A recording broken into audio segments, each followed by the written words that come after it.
class. May the force be with you. Yay, welcome. I hope you had a good weekend. I'm going to erase the board real quick. And while I'm erasing it, I just got a question about the final exam. Now, this won't surprise you. I confess that I haven't looked at dates. Does anyone know when the regularly scheduled final exam for this class would be? See, the final exam is going to be online. It's going to be online, and so I'm sorry, I don't know what the date's supposed to be. It doesn't really matter because yes, I'm going to leave it open. Well, no, what I'm going to do, I'm going to look, the final exam, y'all, is going to be a lot like the quizzes. What I mean by that is, like, you guys know that like, if you can't make a quiz, I work with you. So raise your hand if I've emailed you a quiz. Probably at least one person. In fact, there's someone I need to email a quiz today. And if you can hear me right now, please text me so we can get that over with. But that's how it's going to be with the final exam. I mean, there will be a 3-hour window during which you can log on the internet and take it. And if you can't do that, let me know. I don't know what that 3-hour window is right now, and I'm sorry about that. And I don't know what the date is, the date. Again, if someone wanted to Google that right now, that would be super awesome. But yeah, I will email you the final exam, and I'll need it back within 3 hours after I email it to you. Yeah.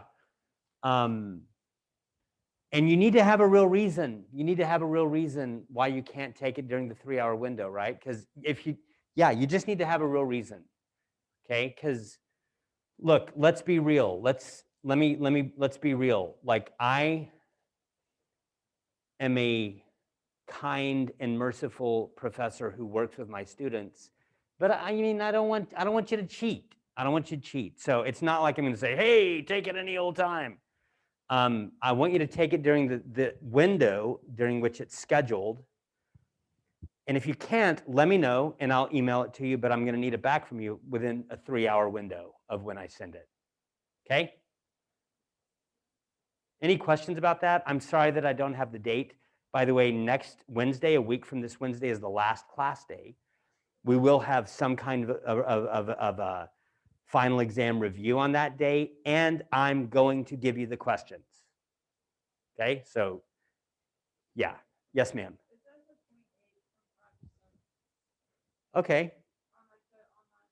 Yeah, 28th from 5 to 7 p.m. What day of the week is that? Yeah, that's what you were saying, Michael. Yeah, that's when our final exam will be, and it will be online. So you can take it from Timbuktu or Starbucks in Dallas. I mean, you can take it anywhere during that 2-hour period. 2-hour period. Thank you for that. If you can't, let me know, and we'll make an alternative plan. And that plan will consist of me emailing it to you and you sending me back the answers on email within 2 hours after I send it to you, just like we've done with the quizzes. Okay? Any other questions about that? Thank you very much. Again, a week from Wednesday is our last class day. So we've got 3 days to talk about Nietzsche, the Dionysiac Worldview, today, Wednesday, and Monday. And y'all, listen, if you look at the quiz, you'll see a little disclaimer at the bottom that basically says, I have the right to change anything on this syllabus. Why? It's because COVID craziness. Like, you know, I needed a little escape clause to say I reserve the right to change anything, and it was my boss, Greg Bach, who encouraged me to put that in my syllabus. And here's what I'm going to do, and this is final. I'm not going to revise this again. I'm going to give you 15 multiple choice questions on your final exam, okay? I'm going to give you those questions on the last day of class, and I'm going to talk about them. Remember how I said last time we'll have a group discussion? We're not going to do that because A, that's not conducive to multiple choice questions. That's more conducive to like short answer, essay, That's one reason. Secondly, the mic. Like, if Sarah gives an answer, the people on my YouTube channel or whatever won't be able to hear it because of this mic. So we're not going to have that group discussion thing like I said. Instead, I'm going to give you 15 multiple choice questions. I'm going to give you the final exam, give you the questions on a piece of paper in class. I'm not going to put them online. Maybe I'll email it to you if you can't make class. I'm not sure yet. But I'm going to give you the piece of paper. And I'm going to say some things about each question. I'm not going to tell you what the answers are, but I'm going to say some things about each question that I think will be helpful. That's how we will do our final exam a week from Wednesday, our final exam review a week from Wednesday. And what I really want to say right now is that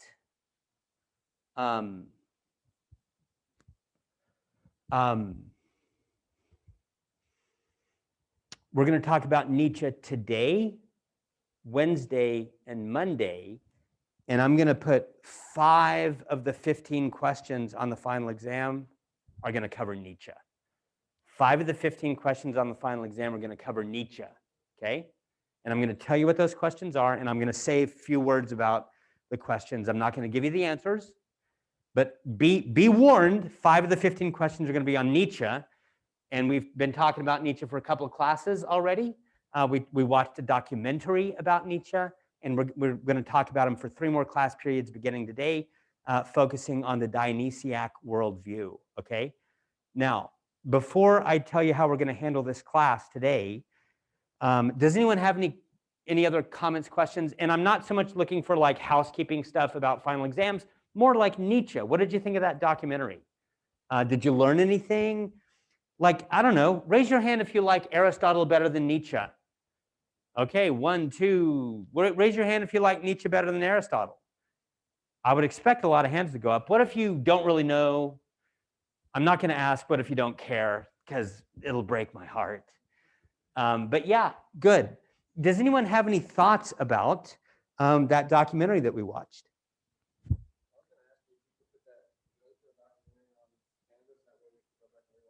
I think I did that, didn't I? It's on the YouTube at Not Canvas? Yes, and if you were to send me an email / text me, then that would make it my life easier, Michael. But yes, I'm totally willing to do that. Okay. Anything else? Well, I would like someone on this side of the room to tell me something that you learned or found interesting from the Nietzsche documentary. Anything at all?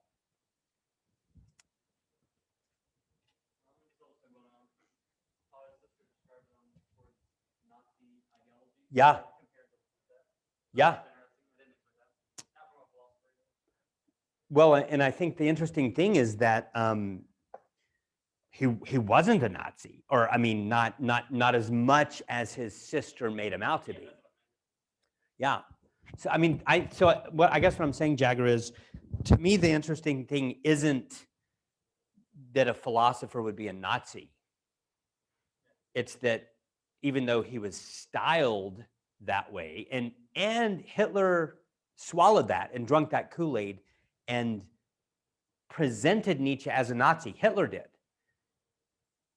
The surprising thing is that he wasn't a Nazi, or in my opinion.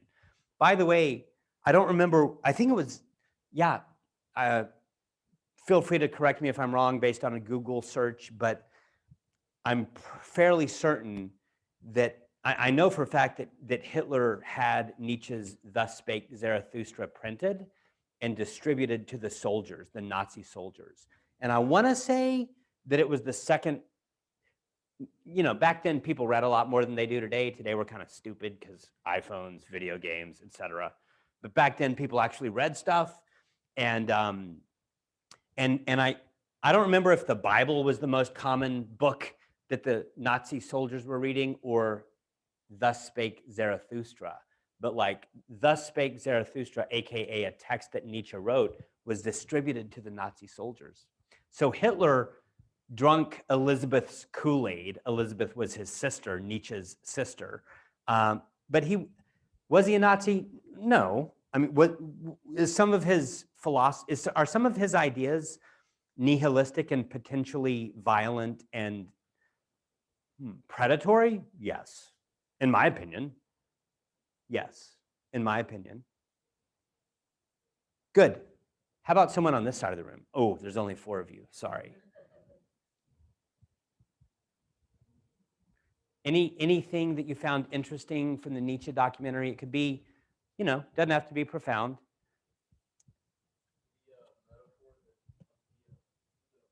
Tell me your name again and forgive me. Daniel, yes. He was dressed like a monk, wasn't he? Yeah. That's right. Oh. Excellent. Daniel, you just reminded me of something. Thank you very much. I wanted to show you something that I saw on Twitter today. And speaking of being stupid from social media, and I emailed it to myself. I emailed the pic to myself. Let's see if I can find it. It would require that I check my email. There we go. This is my Twitter feed. Can I make that bigger? Come on. Yeah, I could do that. I'll do this.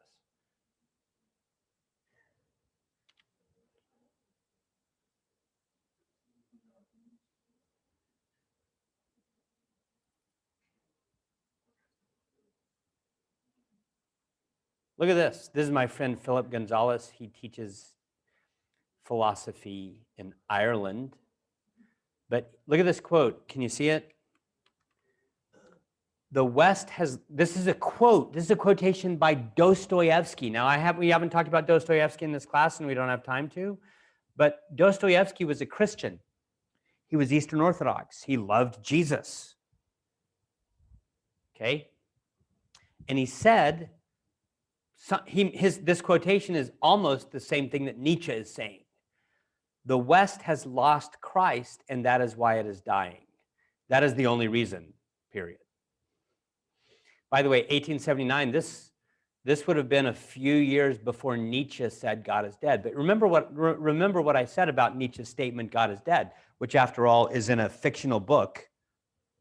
Like, who is it that actually says God is dead? Well, it's a character in a story. So that matters, right? I mean, it's not simply that Nietzsche said that. One of the characters in a story said that. I mean, there's things that, like J.K. Rowling, there's things that some of her characters say that maybe J.K. Rowling herself does not believe. So you have to do some interpretive work here. Are you with me? Nevertheless, the statement is God is dead. But remember how I told you that Nietzsche, he wasn't saying that once upon a time God was alive and then he got in a car accident and bled to death, and then his funeral was 12 hours later. No. Nietzsche's talking about the concept of God, right? The concept of God, and he's saying that several decades ago, let's just say in Europe, because see, what does this mean, the West, right? The West. The West has lost Christ, Dostoevsky says. That's Western civilization. It's Europe, the United States, which did exist at this time, Canada, which did exist at this time, stuff like that. The New World. It's Europe and the New World. That's what we mean by the West. We don't mean China. We don't mean Africa. Do we love China? Yeah. Do we love Africa? Yeah. But that's not the West. The West is Europe and sort of the New World. And so Nietzsche's not, Dostoevsky's not saying that Africa has lost Christ, because that's not true. Actually, like Christianity is exploding right now in Africa, whereas in the West, it's still dying. In other words, organized religion is still on the decline. But that was even true in Nietzsche's day, and I'm oversimplifying radically. But the point I'm trying to make right now is that Dostoevsky, a Christian, said the same thing that Nietzsche said. Are you with me? And the point is very simply, people don't believe in God anymore, or at least not nearly as much as they used to. And that's what Dostoevsky means by, quote, the West has lost Christ, and that is why it is dying. Okay? I just wanted to show that to you from my Twitter feed.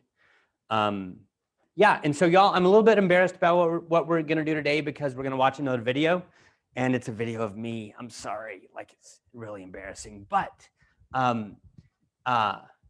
it makes my life easier, I'll tell you that. We're gonna talk about the Dionysiac Worldview, which is on Canvas. It is on Canvas.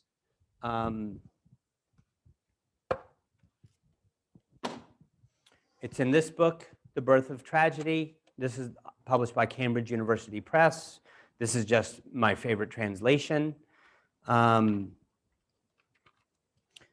Dionysiac Worldview, page 117. This is what we're going to discuss. This is on Canvas. It's not long, maybe 5 or 6 pages, maybe 7. 1, 3, 5, 7, 9, oops, 11, 13, oops, 15, oops, ooh, 17, ooh, 19, 20 pages. Sorry, it's still not very long though. And yeah, that's what we're going to discuss today. And how are we going to do it? This is embarrassing, but we're going to do it by watching my lecture of this class a year ago. Yeah, I was just too lazy / busy to reinvent the wheel. And so what we're going to do, we're going to do the same thing that we did with the Nietzsche documentary, and that is, okay, darn. Hey, DeAnthony, I'll do my best. Thank you. Okay.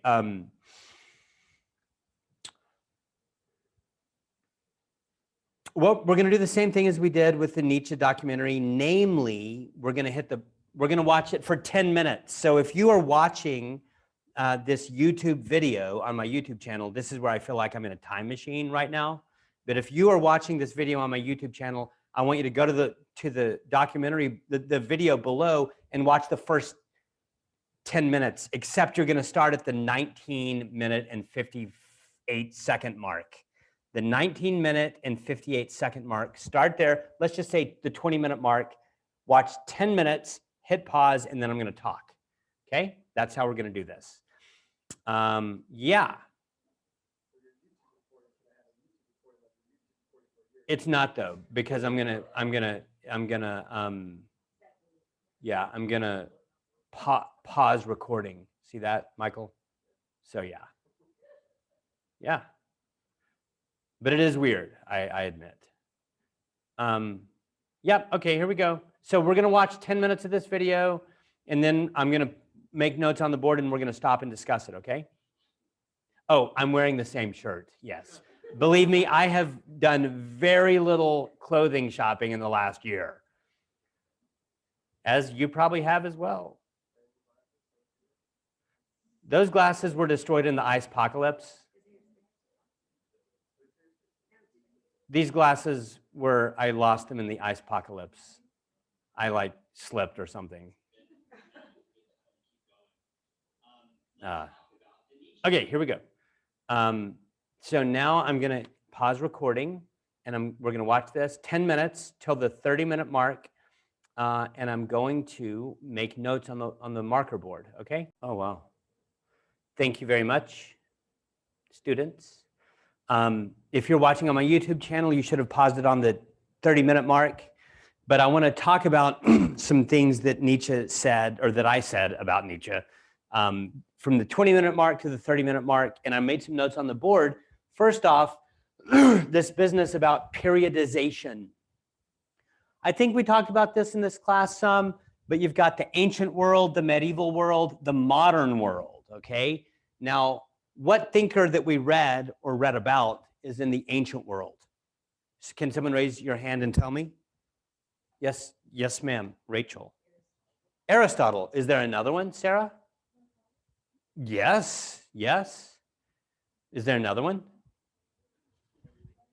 What? Jagger?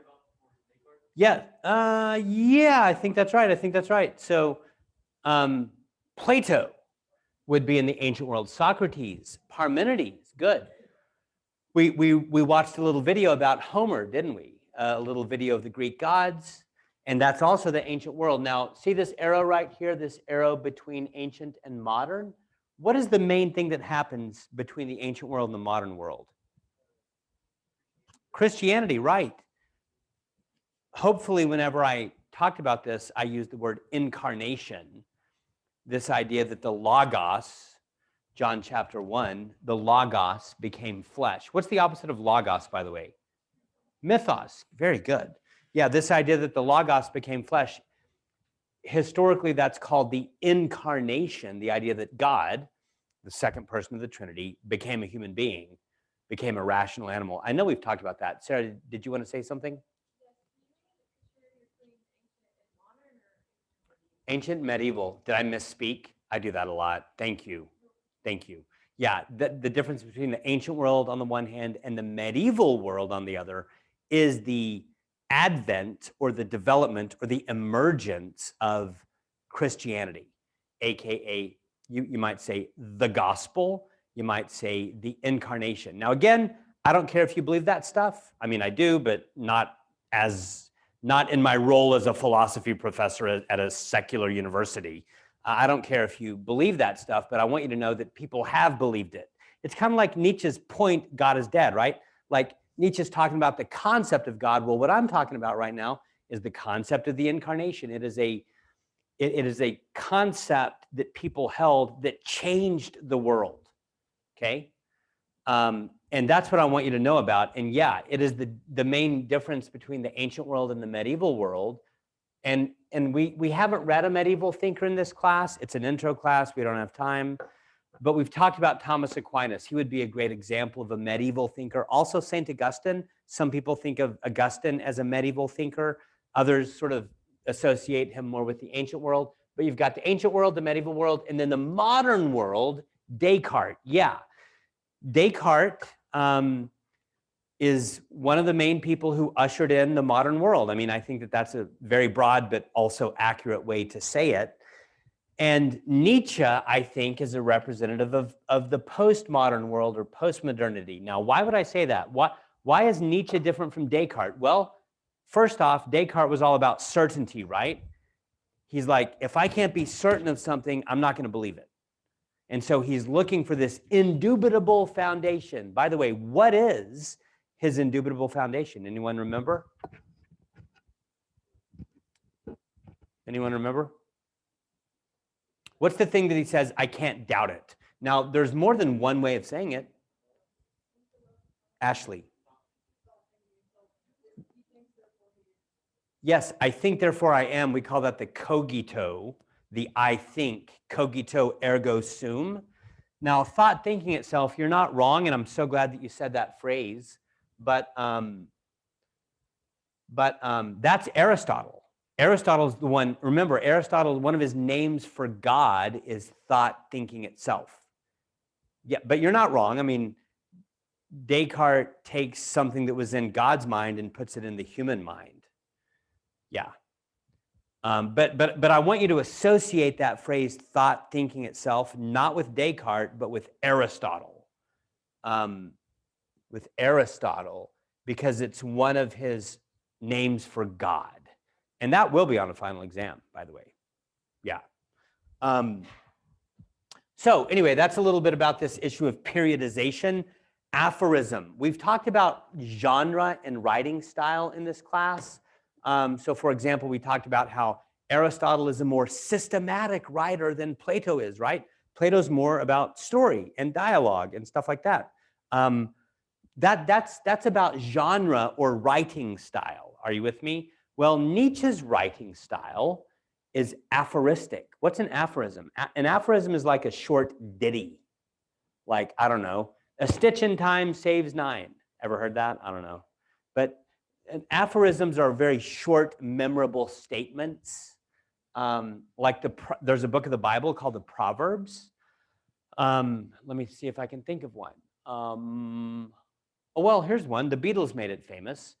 For everything there is a time to love, a time to weep, a time to laugh, a time to dance, right? Those, see how those are like short lines? Those are aphorisms, and Nietzsche's writing style is aphoristic. Now, the particular work that we're reading, the Dionysiac Worldview, it's an early work, which is why it's bundled together with The Birth of Tragedy, which is the first book that he wrote. So what we're reading is the Dionysiac Worldview, and it's an early work. As I hinted in the video, he gets more aphoristic later in his life. You might say as he gets more nihilistic. I hope that you know what that word nihilism means. As he gets more nihilistic later in his life, he gets more aphoristic, okay? Yeah. Now, yes. This word, thank you, Aristotle. Aristotle. Thank you, Michael. Okay, y'all, this is important, and it's possible that I will talk about the real for the rest of the class today. In fact, that'd be fine. So you circled it in the text. The question is, what does Nietzsche mean by the real? And I just want to say a couple of things about that. Rachel, do you have the PDF up? Okay, so it was on page 119, fourth line from the bottom on the left. Yeah, the real. He says, thus, whereas in dream, so Nietzsche's interested in dreams. Descartes talked about dreams. Sigmund Freud talks a lot about dreams. Dreams are important philosophically.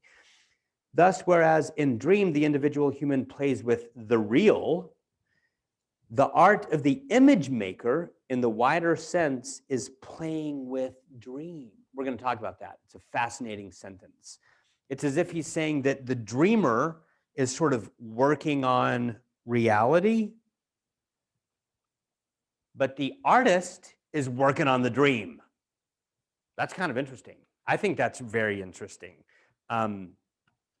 It's almost like he's saying that when you dream and when you have images in your mind, because would you agree with me that that is what's happening when we dream? That there's somehow images that we're seeing with the eye of our soul or something like that. He's almost saying that's like prototypical art. So that what the artist does, whether you're talking about Kanye West or Homer or anyone in between, Jackson Pollock, what the artist does, J.K. Rowling, who's your favorite film director? Mine currently, what's his name? He did Tenet, dang it. Christopher Nolan is my current favorite film director. Surprise, because like Batman, the Batman ones that he did were good, but wow, Tenet, I'm obsessed. Anyway, normally I'm more like an art house film guy. Anyway, who's your favorite film director? Well, whether you're talking about Kanye West or J.K. Rowling or Homer or Christopher Nolan or Wes Anderson or P.T. Anderson, it's as if they're not working on reality, right? Think about the four elements, earth, wind, fire, water, that were sort of on this end of Aristotle's metaphysical spectrum. They're not working on reality. They're not working on a block of marble like the sculptor Michelangelo did. They're working on the dream. That's what Nietzsche says. I find it fascinating. Anyway, the question is, what is the real? Now, that is a question. Yes, a question is what is the real, but the preliminary question is what does Nietzsche mean by the real? See? Do I want you to formulate your own opinion on what the real is? Well, yes, I do. But I want you to do that by considering what Nietzsche says. Because you're too stupid to come up with it on your own. And guess what? So am I. So am I. I need Nietzsche to help me. I need Aristotle to help me. I need the Bible to help me. I need C.S. Lewis to help me. I need, who did I forget? I need Plato to help me. Like, we don't think in a vacuum. I'm too stupid. So are you. No offense. So it's not that I'm asking you, hey, what do you think the real is? I don't really care what you think, but I do care what Nietzsche thinks the real is. And I don't really care what I think the real is, or at least I don't want you to care what I think the real is. The question is, what does Nietzsche think? So that's what we're talking about, okay? What does Nietzsche think the real is? Now, I made a statement. Let's talk about this word, the real. I made a statement in the video, you've never seen a triangle. I hope that you were like, what? Or maybe you remembered other things that we've talked about in the class and you're like, oh, yeah, that's true. I get it. It makes sense. Here's the point. Speaking of point, let me ask you a question. Have you ever seen a point? Do you know what a point is? Are there any math majors in the room? Or maybe some people who, have you had any advanced math classes? Or maybe you don't even need to. What is a point? Sorry? Well, I would say that actually, that a point, we could look it up, is the opposite of area. Because an area is spatially extended. It has there's some distance in it, right? Like an area. My house is 3,000 square feet. That's an area. Well, there's spatial extension involved in that. Are you with me? Like, I don't know what it would be, but like X number of feet from this wall to this wall, you can measure it. There's distance, spatial extension. But is there distance in a point? No. Have you ever seen a point? No. You may have seen a really small rock, but is that a point? No. You may have taken some sort of biology class and looked through a microscope and seen something really, really, really small, but is it a point? No. You've never seen a point. You know why? Because points are not material. Are they made of wood? Uh-uh. Are they made of fire? Uh-uh. Are they made of air? Uh-uh. Are they made of earth? No. Are you with me so far? A point is an abstract entity that doesn't exist. But notice what I mean right now by exist is matter. In other words, a point is not something that's made out of matter. Is it made out of gold? No. Is it made out of platinum? No. It's not made out of anything. It's not material. It's an abstract concept or an abstract idea. Are you with me? Now check it out, y'all. If that's true for a point, then it's also true of a line. Because what's a line? It's just a series of points. Like if you looked it up in a philosophically airtight dictionary, that's what it would say. And so if a point is not made out of matter, not made out of wood, not made out of gold, not made out of matter at all, then that's also true of a line, because a line is nothing but a series of points. And if that's true for lines, it's true for squares, polygons, yeah. Like triangles. So that's what I mean when I say you've never seen a triangle. Another way of saying it would be something like this, and it's true, that you've never seen a perfect circle. Now, you've seen very close approximations. I mean, I could draw a circle on the board and it would be an approximation. Look at this. That's a really good approximation. There's computer models that can get damn close, but they're not perfect circles. They're approximations. And so you see, you've never actually seen a perfect circle. Well, in the same way, you've never seen a triangle. You've never seen a series of lines which are constructed of points that form a polygon. Now, you've seen approximations of those things. See, a perfect circle doesn't exist in nature. And by nature, we also include technology here, okay? That's what I mean when I said you've never seen a triangle. And that's what I mean when I said triangles don't actually exist. They don't actually exist in matter. Now, close approximations exist. But a triangle in the philosophically airtight dictionary is a series of points and lines. There are no straight lines in the world. Is this a straight line? No, it's not. What about this? No. What about this? No. There are no straight lines in the world. In nature, there's approximations. There's computer models that are really, really infinitesimally accurate. But they have spatial extension. Those computer-generated lines have spatial extension. Therefore, they're not actually points. They're not a series of points. Okay. The point, what I'm trying to say to you is when Nietzsche talks about the real, he's talking about matter. Now, you immediately right now ought to be thinking of Heraclitus and Parmenides. You immediately right now ought to be thinking of Aristotle's metaphysical spectrum.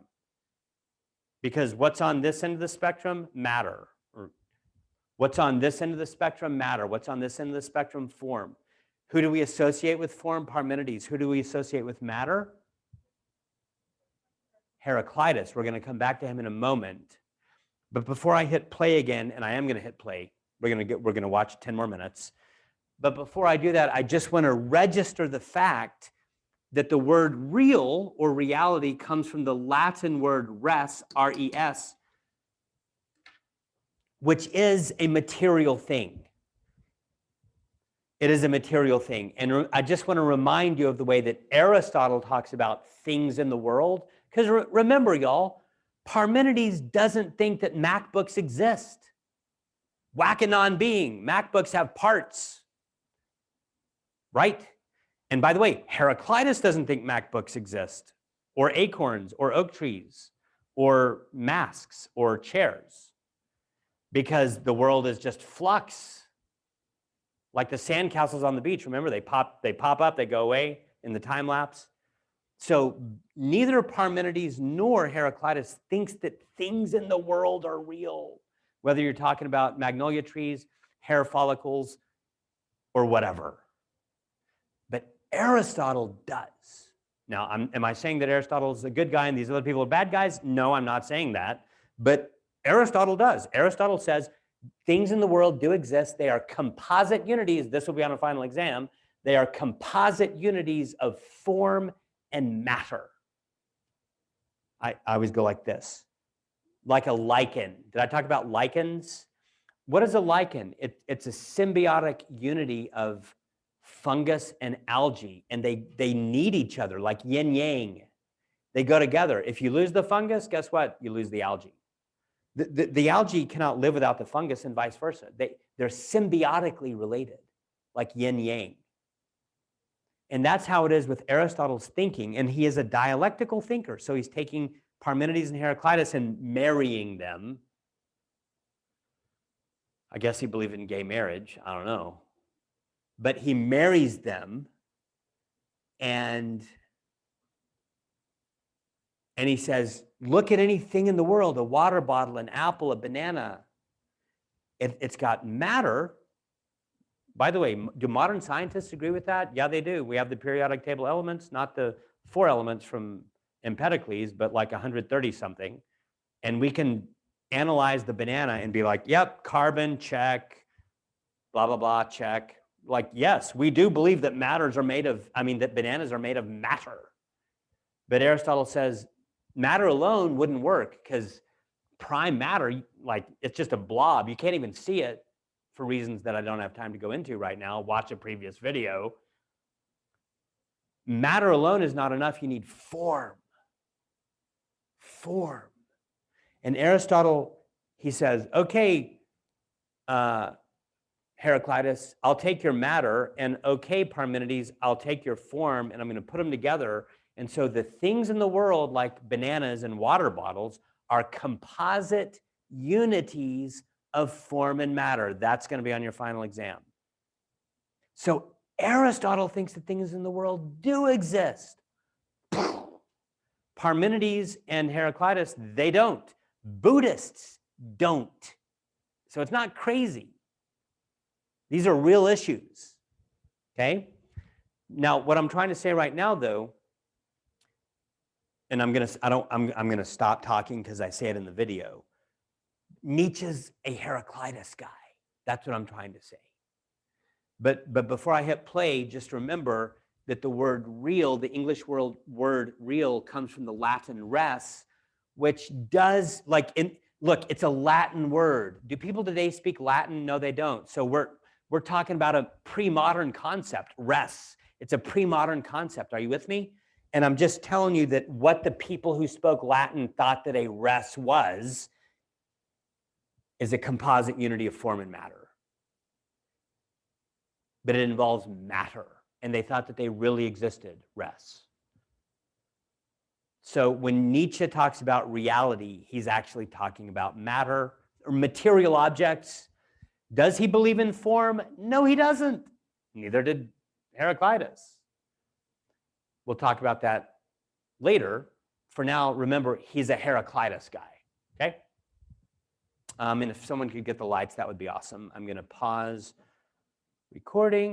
Actually, what we're going to do now is watch the 10 more minutes of my crappy Nietzsche lecture from the 30-minute mark to the 40-minute mark, and then we'll pause and say some stuff. And y'all, I'm going to end class today in 10 or 11 or 12 minutes. It's also true for science. It's true for electrons. It's true for the human being as a rational animal. None of those scientific categories are actually real. They're all inventions that we come up with, and they're fundamentally illusory, okay? All right, y'all. We will pick up with Arthur Schopenhauer on Wednesday. May the force be with you. Have a great evening, and I will see you on Wednesday.